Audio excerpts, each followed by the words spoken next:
Hello and welcome. Thank you so much for joining us for another episode of this Super 6 podcast. I'm Laura Woods and Bayo Akinfenwa is on his way. He's somewhere, just picture the scene, sweating, running, trying to make this recording. He hasn't quite made the start, but it's fine. He's going to come off the bench in super sub style and help me along with this one. So just bear with us until he makes the recording.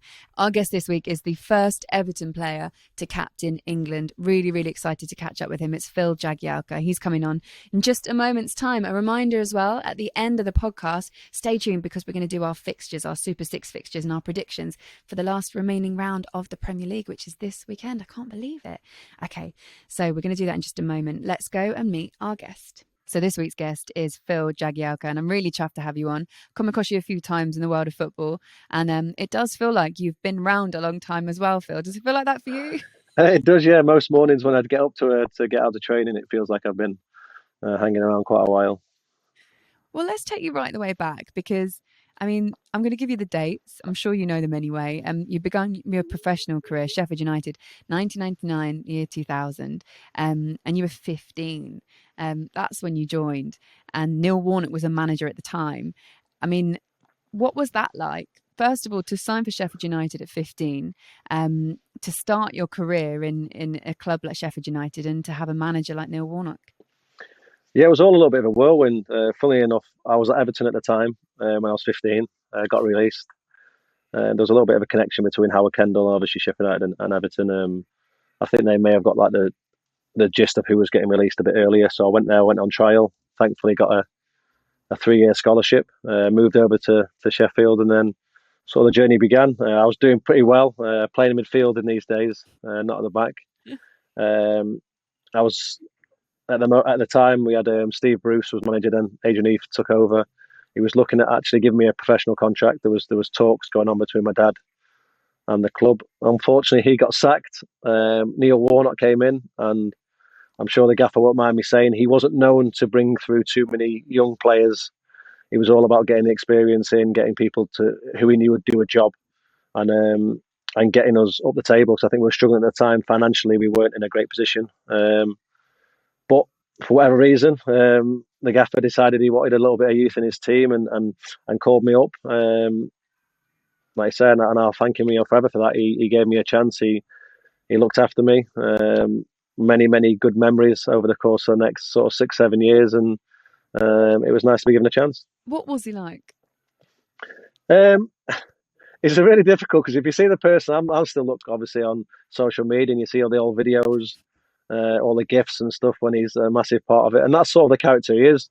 I think off the pitch, a really gentle guy, family man, loved everyone around him. But as soon as he put his boots on or his tracksuit and ready for training or ready for a game, I wouldn't say he came possessed, but there was a certain element of that. And he was a winner. He wanted to win games.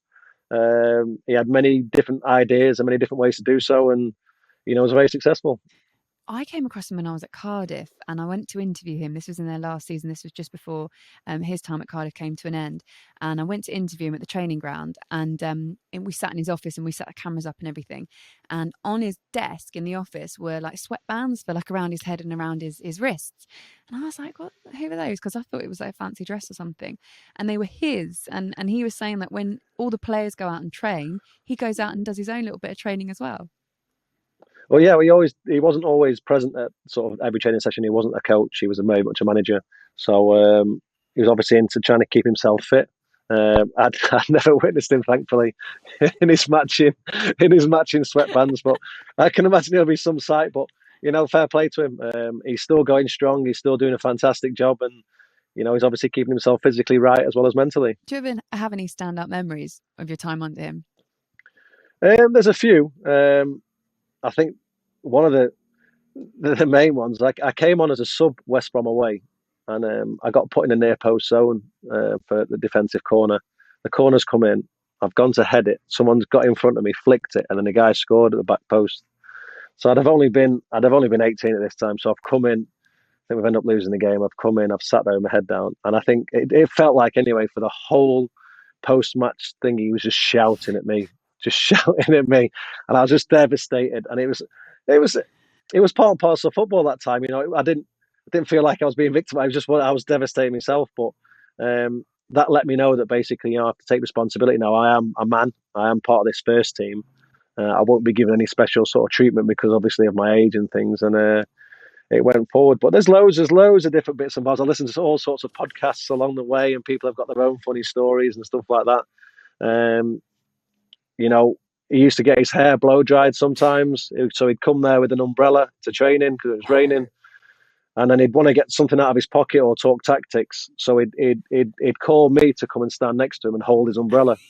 So that'd be, you know what I mean? And then he often called me his son, pretended I'd been round for breakfast, just basically to create that sort of bit of banter. And obviously I'd be sheepish to anything, a young lad, and then sort of getting called out for being sort of the gaffer's favourite and things like that. But no, that created the bond throughout the squad. The gaffer brought in many different types of people, many ages, many different bits of experience, and that's how he brought everyone together.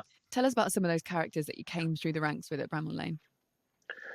Well, the lads that I sort of came through as part of the YTS and Pro was obviously Michael Tong, Nick Montgomery, but players in and around the time. We'd brought Rob Koslick in, Michael Brown in. These were promising young lads from other teams. Brownie had a fantastic start at Man City, but sort of dropped off. So we'd managed to get him on loan, I think, initially. Then managed to sign him. But Wayne Allison at the other end of the spectrum, Stuart McCall, Shorty, Morgs. We had so many different types of people along the way that had their own little journey, or at least joining our journey. Some fantastic times. He had about 1,000 strikers over the course of the 6 or 7 years. That was always a thing that he liked to collect. Maybe they didn't get as much of a chance as they would have liked when they'd come, but 100% he liked to collect strikers. What was the time like? Because even though those dates, it's not a million years ago, but football looks a bit different now, doesn't it? How has it changed? How long have you got?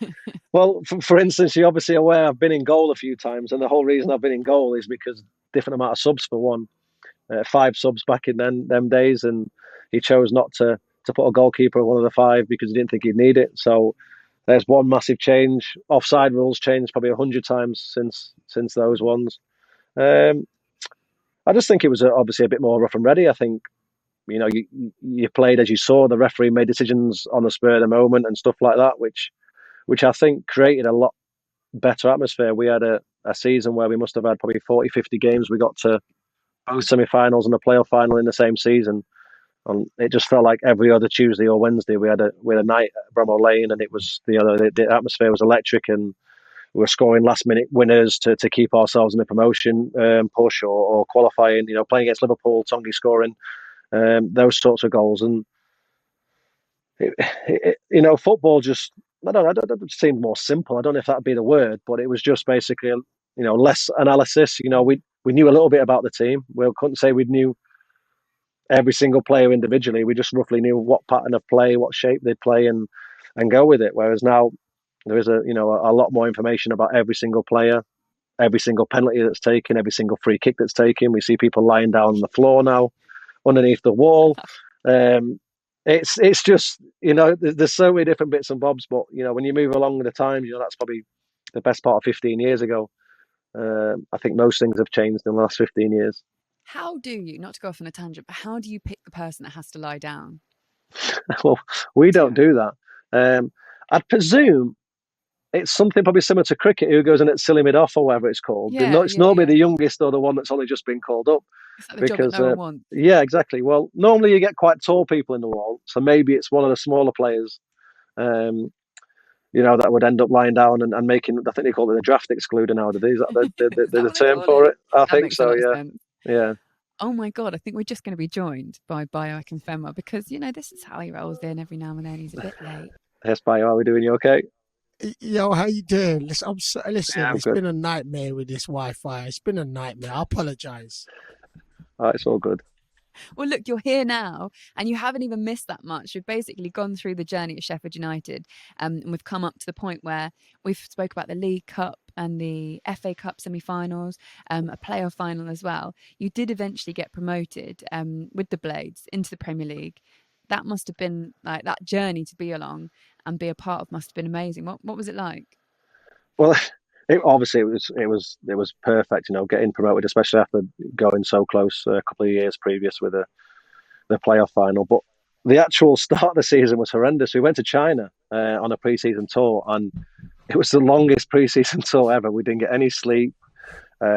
Obviously, different culture, different food. We struggled massively. Everyone was jet lagged for about a week or two afterwards, and we were thinking like, "Oh, we've got no chance this year." But when you play in the championship, it's all about getting the momentum started early doors, staying up there, fighting out. You're going to lose some games, you're going to win some games. As long as you're up there for the majority of the season, you've got a chance.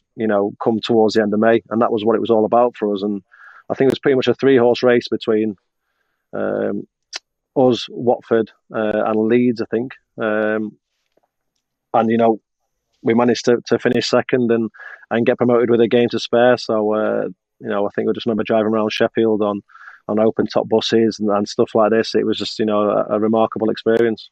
Because it is an amazing, Sheffield is an amazing place, isn't it? An amazing place to have that kind of experience and to give that to the fan base. Oh yeah, it's a massive footballing city. Obviously you've got 2 massive clubs in there. They've been around a long, long time. Probably not doing as well as they would like to at the moment, especially the double relegation for the city. But that's just part and parcel, of football. I look back 2 or 3 years ago when I'm watching from afar. I'm still at Everton. I'm seeing them go through a similar journey. Open top buses, winning leagues and getting promoted. Keeping an eye on it, obviously, because as much as I'm from Manchester, I'm not a Sheffield lad. But when you spend 8 years in a city and it's given you the opportunity it gave me, you do become attached. So it was fantastic to see that. Even better, when Chris Wilder gave us a phone call and said, "What are you up to? Do you fancy coming over?" And I'll be ever thankful for him again for giving me the next part of the journey. Was there any reservations of you going back? So you did your thing at Sheffield United, went to Everton, and then when you got the call back, was there any reservations thinking, "Oh, you know what, maybe not"? Not at all. Like I said, it's got a big part to play in my career, and it was something I felt. I went down there, went to the training ground, met the manager. Not much had changed, by the way, in the changing ground in about 15 years, but that's a different story. But I went there and I saw the positivity, and obviously I knew the gaffer previously before. I was telling Laura before, I used to clean his boots, funnily enough, for a good 6 months. So we had a good chat, and it just felt right. When you go somewhere again and you're thinking, I knew I was having good conversation with them. I wanted to play football, wanted to keep playing as much as I could, but also I knew this team would have not a lot of experience in the Premier League, and I thought that was just an important part for me mentally to go there and play a part if I wasn't going to be playing football week in, week out.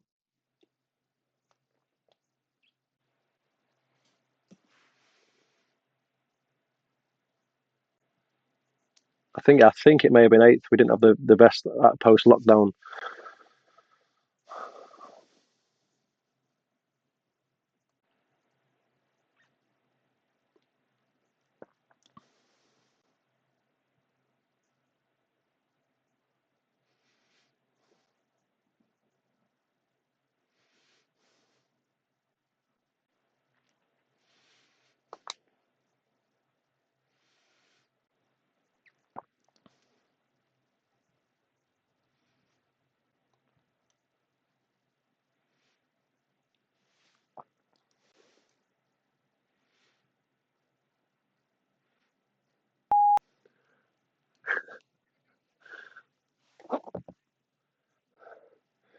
Well, yeah, we spoke before about just we got a draw first game of the season, second game at home we won 4 points in 2 games, and then we managed to just build on that. We weren't amazing. We managed to draw quite a few away games, which kept us sort of head above water. Then before you win 1 in 2, 1 in 3, and then you're in a good position. And confidence was high, fans were there. The atmosphere, everything was smooth and going positively. But the Premier League's not that simple, and I think everyone knows that. This year's a bit strange. There's been a lot of away results, a lot of totally different things to stats to what there was previously. But no, that's what Sheffield was about, and unfortunately for us, we've just struggled ever since. We've come out of lockdown. It's just not clicked, and we've paid the price. Let me ask you something. So you got the experience of the Premier League. So, you know, when you got promoted, and be honest with me though, Phil, yeah, was you a bit weary in like the style that you lot played would work in the Premier League? Like you had overlapping centre halves and that. So would you be thinking, raw, you know what, we can't do this in the Prem? Or was you just like, you know what, it is where it is, we'll see? Because I ain't gonna lie, I watched in the Champ, you man was just duppying up the Champ. And then I was thinking, nah, they can't play the same way in the Prem, but you did, and you ended up 8th. Wasn't quite the term I used, but I was thinking exactly what you were thinking. especially pre-season when I had to play on the right a few times. We had a pre-season game away. Where was it at now? At Burton, I think it was, and I'd make a couple of overlaps. I just looked across to the manager, and he literally started laughing his head off at me, as if to say, "Jags, just calm yourself down. Like he sort of gave me a little, a mutual. Am I still doing this?" I was looking at it, so that was cool. But no, I had a chat, and obviously the way I'd been brought up, and obviously in the Prem, it was always about securing, make sure there's a safe line behind. Obviously, what's going on there, you can't affect as a centre half. If they get the ball, you've got to think where's everyone going to be? How do you stop them from getting a counter attack? How do you keep our attack going and stuff like that? But there was sort of a fresh, sort of innocent to sort of the manager, Alan, Neil, his assistant, to basically, well, we're going to put that much into going forward that we will, I won't say take a risk, but we will play that hand and we will get more going forward than we will counted on coming back. And there were certain games where we maybe got a bit lucky where Dino pulled us, he pulled some fantastic saves off and we managed to keep clean sheets. But in the end, I think teams didn't really know what to do because they weren't expecting a team like Sheff United, who were favourites to go down. I wouldn't say to be so kamikaze, but I think there'd be a certain element of, we'll do what we do and see where it takes us. And it did work for a while. And you're right, after lockdown, it seemed to hit you. I remember it was the Aston Villa game, wasn't it, where the goal wasn't awarded because the goal line technology didn't work that day. And it actually felt like that took quite a toll on Chris, because I remember seeing him in a few post-match interviews and he was still mentioning it. And I was thinking, oh no, is that kind of, like, how much did that sort of affect your team? Well, massively, because I think at the time, obviously we were safe. We were safe by February, and there was other targets for us to go for. And I think that's what kept us going and kept us going so strong. Our target was to make sure we win this division next year. Then once we'd done that, we needed a new target. And I think once that goal wasn't given, and there was still time for us to score another goal, but it's not happened to anyone else since that technology's been brought in. And for me, there was other technology that could have proved the ball was over that they could have used. So it wasn't like we've only got one bit of technology, so that didn't work. So unlucky. There was still enough time for Hawkeye or for someone to look on it. Do you know? Well, VAR. So I think once, wasn't it? Like yeah, exactly. Had more technology. But I think once that, I wouldn't say it was taken away, but once it was given up, there was sort of like, well, what is? There wasn't obviously an open conversation about it, but I think most people think what is left for us to sort of go for, if that makes sense. Yeah. And the weather got hotter. There was no fans. It was a strange environment. We'd had not much time off. We were now playing football in June, July. Every aspect of it just didn't seem normal, and we did suffer. Let me ask. So, of course, you play at the highest level. Tell the people, because I've touched on this throughout this podcast, throughout this season, how much, and of course you can see from the results, I guess, how much of a loss or a big difference is fans not being there, especially for a club like Sheffield United? It's huge. It can seem like an excuse, but I think if you ask most teams, they've missed it massively. I think we've just played my old team at Everton. They've struggled with their home form as well. And I think if you class the two clubs, it's a great atmosphere. The pitch is close to the fans. They can create a positive and a negative vibe either way, and it's what football's there for. You'd never imagine playing in such big stadiums that were totally empty and it having to mean something. It was literally like it was they do feel like practice games. You don't know where you are in the game. You kick off the game before you know it's half time. There's no emotion anywhere that lets you know the state of the game or what's going on. And same again, second half, normally last 10, 15 minutes, one way or the other. One team's nervous because they're holding on to a lead, or the other team's super excited and have got fans behind them that are egging them on to either come up with a winner or an equaliser. There's literally nothing.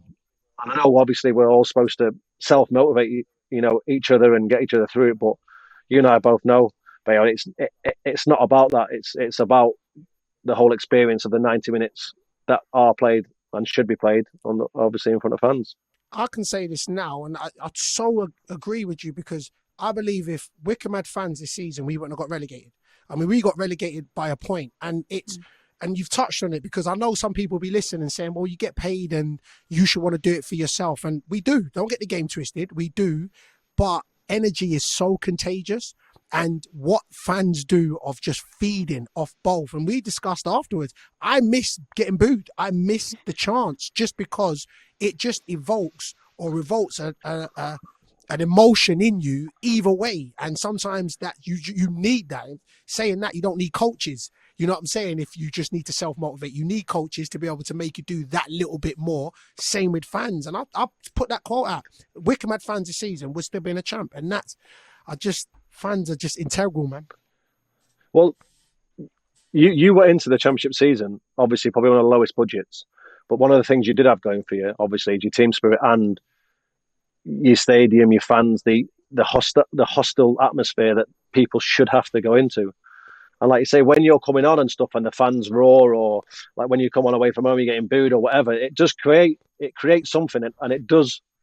I don't know if it creates adrenaline. I'm not, I don't 100% know, but there is something that goes through your body, and even it goes through your teammates as well. It's like, yeah, we have got a chance now. Oh, yeah, we're going to do something. Whereas you come on and all you hear is, because you've got like literally 3 subs clapping you on or clapping you off, or the manager.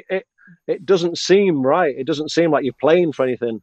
But obviously, I understand why. There's been a lot of, it's been a horrendous year. And we shouldn't be feeling sorry for ourselves in that respect. It's just been, like I say, just been a difficult emotionally playing football. You have to kind of speak as you find, though, to be in your own circumstance with this, because I've felt like this for the last however long we've been in COVID. You almost feel guilty about saying how it's affected your own life, because you feel like there's always someone that's worse off, which is life in general. But when you're talking about football, that is how it feels. Like, even from my perspective, when I sit in the stands and there's no fans around, I remember for the first few months when we were doing it, I was thinking, look, it'll be fine because next season it's back to normal. And then as soon as this season started, and it became really apparent that it wasn't going to be back to normal for a really long time, I almost was like, I don't know if I want to be here.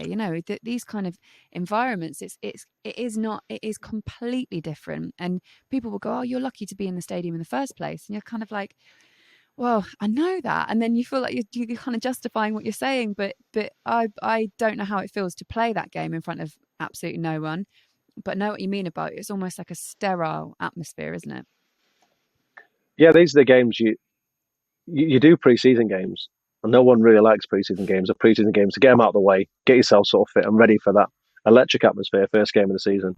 We've obviously got 38. Bayo's got a lot more. Is it 46? How many than yours? I could not tell you, but my body thinks 110. Yeah. Okay, 107.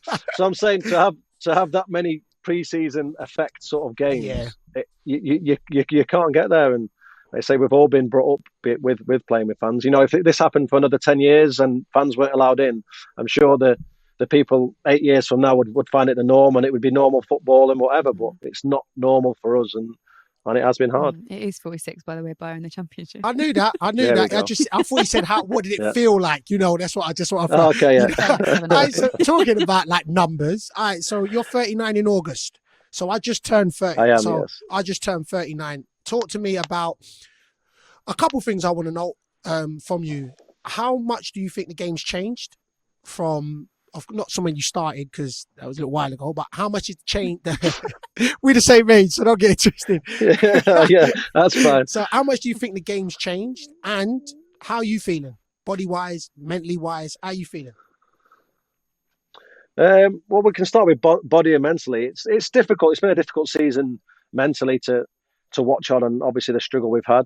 Physically, I feel fine. I feel pretty much no different to what I did 3, 4, 5 years ago. I've not played too many back-to-back games, where obviously that's where that gives you a proper test how you can get over, recover, and go again. But every time I've played, I've got through it.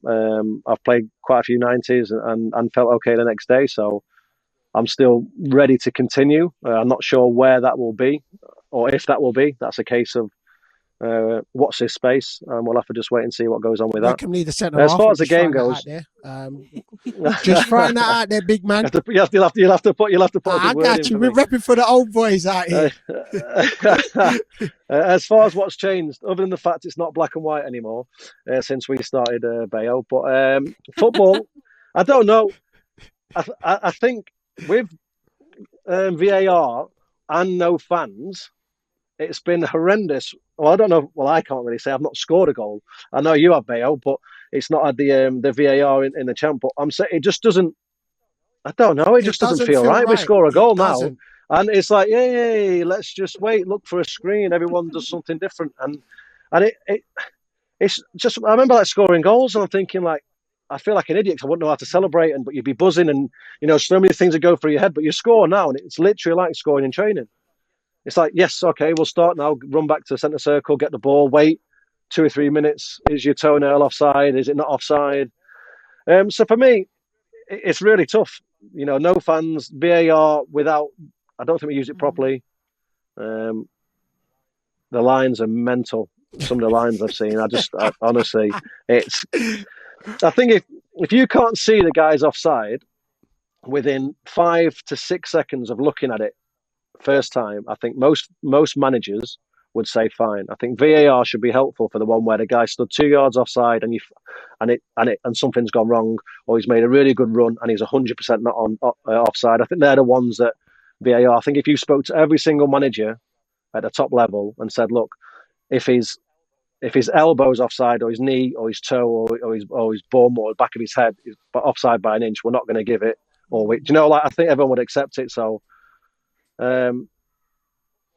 Football sounds really negative now. They're the negative side. The positive sides are the abilities that the players have got now, the speed, the power, the pace, the pitches we play on.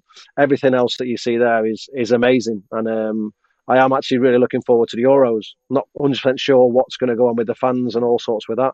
But, we've missed out on a big tournament for a while now.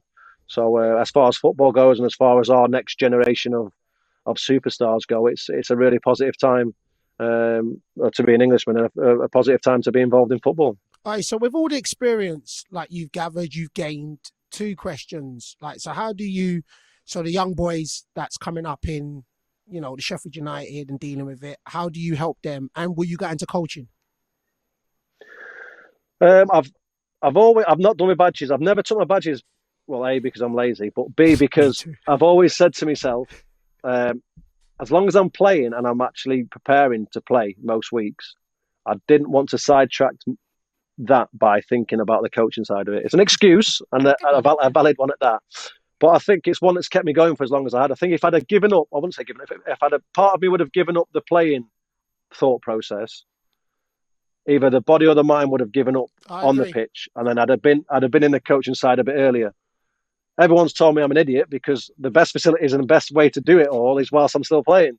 I think I'd like to have a little go at coaching. I think if I continue to play football next year, I might make the transition of playing and potentially looking at doing my badges or at least starting them. But I'm not 100% sure, to be honest. I think it's another challenge that I quite like. I think over the course of the last probably 2 or 3 years, I found it a bit easier to speak to, like I say, to the young lads, to add my bits in, post-match, pre-match, commentary, with the staff and things like that. So I feel a bit more at home talking about it and doing it. And I've had positive feedback, from players that I've done it with, not just young lads, but actual lads that I've probably played 200-300 games. As you can tell, I can talk and talk and talk. So it's quite easy to do so. It's a good thing, man. It's a good thing. I was just going to say, you're both 39 and you're both still playing the game, and you've just spoken about how different the game is now and about how much more talent there is coming through. I just think it's amazing that you're both still playing. Like I know it's just a statement. Well, he's playing in the Prem, so you get me. So I'm saluting him. And I haven't said my piece yet because I came in late. But real talk, Phil, from somebody who's we're the same age, and And I honestly, I've got the highest respect for you still playing at the highest level. So, whenever they do stats and that, and they say who's playing here, and you're always there at the top level. So, real talk, be proud. And I know you already are, but I just wanted to say it. Salute, man. What you're doing is big, man, because I know what it takes, man. Listen, I hope you heard that, it is difficult, but at the same extent, we're lucky, aren't we? We're lucky we're able to roll out of bed, take about 100 steps to get to the toilet in the morning because you're a little bit stiffer. And yes, there we go. The same, brother. And then slowly, by about midday, your body's actually working properly. And then by about 2 o'clock, you're ready for an afternoon nap. So, yeah, we're all in exactly the same place and where you go. But like I say, we're lucky enough that people have still give us opportunities at our levels and to be able to do so. It's not easy. I'm not going to sit here and say I'm cartwheeling around and doing loads of yoga and I can do backflips and stuff like that. But it's something we both love to do, and I'm going to try and look to continue, and I'm sure you are the same. Now, we've spoken about Sheffield United quite a lot, but I want to talk about your time at Everton as well. So you signed in the summer of 2007. You had a number of Premier League clubs that were interested in signing you. West Ham was one, Wigan, Bolton, Leeds. Why was it you chose Everton at the time? Well, West Ham, I think you'd understand why I couldn't do the West Ham one. I think, well, obviously there was the Carlos Tevez and Mascherano ordeal, wasn't there? I think if I'd have gone just remind us about straight. That. What happened? Oh, yeah. No, there was obviously third-party ownership. There was and ahhing about points deductions. Obviously, we were the Premier League. We were struggling for most of the season. We'd felt like we'd done enough. I think we'd beat West Ham probably 2 games to go. I scored actually, and we thought we'd done enough now. They've got Man U last game of the season. Surely they can't go there and win. And we were playing Wigan, and Wigan was one of them awful. Well, a bit like the last game of the season you had, Bayo, when 2 or 3 teams are still involved and 2 of them are playing each other, like Derby and Sheffield Wednesday was in Wigan. Unfortunately, Numbnuts gave away a penalty which ended up costing us for handball. We hit the post, we did all sorts, and it was just one of those feelings. You hear that West Ham were winning away at Man U, but there was just a sort of bitter taste in your mouth. I wouldn't say they broke the rules. They'd bent the rules quite a lot, With Tevez. They didn't own 2 of the players. The agent owned them and sort of struck a deal with West Ham, and then 2 of them played. And let's be honest, Tevez, who went on to have an amazing career, Mascherano, again, amazing career. So these were 2 players where realistically, no disrespect to West Ham, I don't think would ever have been able to afford to have had on a sort of a level playing field. But they found a way of doing it. They got away with it, and we ended up going down on goal difference. So I reported back for pre-season the first day of pre-season. I got a phone call. I think it was Alan Kirbishley on the phone, and he was saying he'd love to have me there, but probably understands if I couldn't. I was captain of the club at the time, captain on the pitch.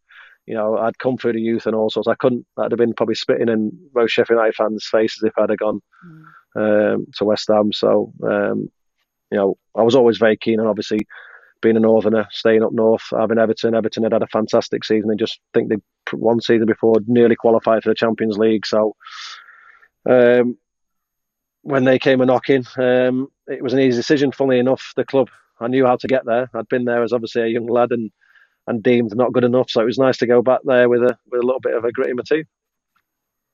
I see. You know what I love as well? When you hear stories about the decisions players have to make or go through. And just because of your love for Sheffield United, it was like, look, West Ham, good club, good deal for you. But listen, I'm not going to do it just because it don't sit right with me and the club and out of respect. And, I think sometimes people don't see that, or don't hear that, you know what? Nah, man, listen, I'm going to leave them. But at the same time, I'm going to show my respect by going somewhere else just because of what happened. For me, I think that's wicked. And I think sometimes people don't hear enough of these stories. They always talk about footballers as selfish, but that for me right there, I think that's beautiful, man.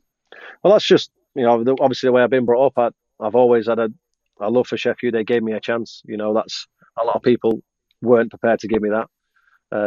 Like I said, the journey I've been along, there's been many people that have helped me out along that way, and Sheff United as a club obviously have played a massive role. Same with Everton. There was probably opportunities where potentially I could have tried to force a move and stuff like that, but I also realised what platform they gave me, to go on and be an international footballer. So I think you've got to be grateful for what's going on in the present rather than sometimes looking too far ahead in the future and trying to grab things that maybe you shouldn't do at the time and regret in the future. Some of those managers, so you played under David Moyes, Roberto Martinez, Ronald Koeman as well. Who do you think brought out the best in you and why? I think David Moyes would have to be. I got there. I didn't play instantly. I played in a few positions, man marking people in midfield, right back. Then eventually, the African nations came just after Christmas, and we lost Joseph Yobo to that competition. So there was a spot sort of available at centre half. So I managed to get in there, have a few good games, and pretty much secured a place there. But as much as I'd grown up as a man, from a boy to a man at Sheffield, coming obviously as a 15, 16-year-old into Neil Warnock's style dressing room and the characters around there, I was now obviously in the best league in the world, and the pressure was on. I wouldn't say I was guaranteed to play at Sheff Utd, but I was one of the first names down. Whereas I'd come to Everton now, and I wasn't even in the first team sheet. So it was a case of different thought process, and I had to get myself in there. So managed to get in there and stay behind. And then we had some fantastic, cup runs, some fantastic positions in the league. And as I said before, it allowed me to make my international debut and get a few caps. All right. So I want to ask from a player's point of view. So you left Sheffield United to go Everton. When did you realise that, or did you realise that the level or the step up was like, oh, raw, training? That these are some players here. Like you said, you was first name on the team sheet.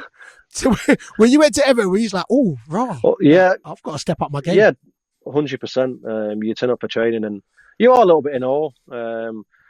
The same time I signed, it was the transfer window we had, which was pretty good business in the end, was me, Leighton Baines, Yakubu, and Stephen Pienaar. The previous one, I think, was Tim Cahill, Tim Howard, Phil Neville. I'm not too sure. So that was like the last two transfer windows, obviously, with some sort of big names in there and all sorts. And Andrew Johnson, I think. And you step up then, you're like, oof, okay. So boxes, you do the boxes, you'll be thinking, please don't get in, please don't get in. Do you know what I mean? You're getting in, people are nutmegging you, thinking, oh my gosh. It took me back to being 17, 18 again with the first team. It was almost going back a few years. But then, such a good bunch of lads, you'd obviously get used to it, and then you'd have to earn your stripes again. It's just the way it goes. Yeah. I was now 23, 24, and I had to earn my stripes again, which was something you look at as maybe looking like a bit of a negative, but not at all. It was a case of like resetting your focus, going again, and that's the way it was. And as soon as I got in the team, you're walking a bit taller, a bit prouder, and all sorts, and confidence has grown. And obviously, when the team's doing well, for you keeping other people out of selection, rather than being, like you say, a little bit more guaranteed to play, is a different buzzer totally again. You talked about some of those high points, about the cup runs and things like that, about some goals perhaps that you scored. 2014, September, a 30-yard volley against Liverpool. Sorry, babe. We said we wasn't going to talk about this, man. We did, man. I'm really sorry. But it was pretty special. 91st minute of the Merseyside Derby. That's like, surely that's like one of the peaks. Yeah, obviously an iconic moment for me and all the Everton fans. Quite a lot of Liverpool fans as well now come up to me and sort of half curse me a bit like Bayo have. But no, it's been a frustrating look, Bayo. You can't say anything. The derbies I'd played in over the years, you had about an 80% success rate. So you've got to give me at least one sort of miss it shot from 30 yards. Come on, give me something. Phil, it's been a pleasure. Thank you so much for coming on this week. Hey, Phil, listen, I've showed you nothing but love. I do not retire. Make it to 40 and we'll have a retirement party together next year. Super. Cheers, Bayo. Take it easy, mate. The rest of the season. We'll see you soon. There you have it, Phil Jagielka, an excellent guest, always really, really good to catch up with and talk to. Sorry as well that Bayo Akinfenwa had to leave. He just flits in when he likes, flits out when he likes, but you can do that when your name is Bayo Akinfenwa. So he will be back next week with me for one more episode. Now, we're going to do the Super 6 fixtures for round 57. I've got them in front of me now, all Premier League, as you'd expect, because it's only the Premier League going now. So first one is Manchester City against Everton. Despite the fact we've just been big on Everton up, I'm actually going to go for a City win because I think that loss to Brighton really hurt Pep. I think they'll want the momentum back for the Champions League final, so I'm going to say 2-0 to Manchester City for that one. Next, it's Wolves at Molineux hosting Manchester United. I did watch Wolves actually against Spurs and they struggled quite a lot, so I'm going to say Manchester United are going to win this one 2-0. Sorry, Wolves fans. Next one is Villa against Chelsea. Chelsea, again, I think they're going to be on a roll as well. They want to secure that top 4 finish. So I'm going to say Chelsea are going to win this one 2-1 against Aston Villa. Then you've got Leicester Spurs. I'm really struggling with this one. I've thought a lot about it and I can't split them because, again, I've seen Spurs play recently against Wolves and Dele Alli was brilliant. They had lots of really good players. Højbjerg was really good on the pitch that day as well. Leicester just losing to Chelsea. Oh, it's really hard, but I'm actually going to say a draw here. I'm going to say it's high scoring 2-2 draw between these two teams. Then you've got Liverpool taking on Palace. That one I'm going for a 2-1 win for Liverpool. Finishing off with Arsenal against Brighton. Brighton can sometimes be a bit of a bogey team for Arsenal. But I'm staying strong for Arsenal. I'm going to say it's a 1-0 win for Arsenal at the Emirates, last game of the season. Guys, thank you so much for listening. Get involved if you want. You can follow us on Twitter and Instagram at Super6. Big thank you again to Phil Jagielka and to Bayo Akinfenwa. Remember, you can hit the like and subscribe button if you're enjoying this. And we will see you again next week for the last one of the series. Thank you guys for listening.